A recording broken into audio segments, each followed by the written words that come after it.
Hello, I'm Andrew Kotzer. I think there's a lot to be said for getting the right setup when you put your grain storage in.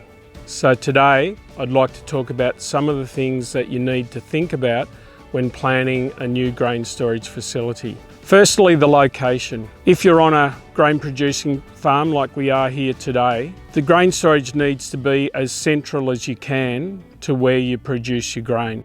That helps with harvest efficiency by minimising the transportation of grain from the paddock into the silo.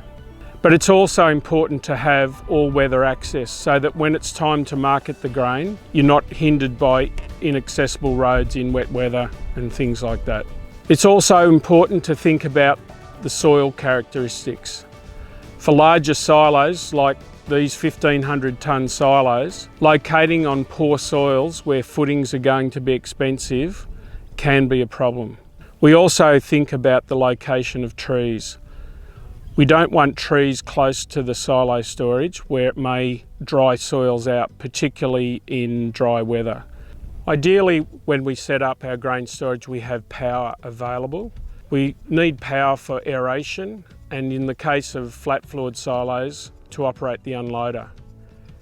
But it's also important, thinking about the safety of the people working around the site, that we're well clear of overhead power lines. We need to ensure that mobile augers and trucks tipping can't come in contact with exposed high voltage lines.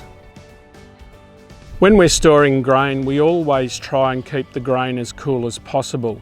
Often, with some planning, we can use passive shading to protect our silos from direct sunlight by locating the silos in rows east and west so they protect each other from early morning and afternoon sun. So they're just a few pointers when you're setting up your new grain storage. If you'd like more information or some assistance, please give us a call here at Kotzer. Thank you.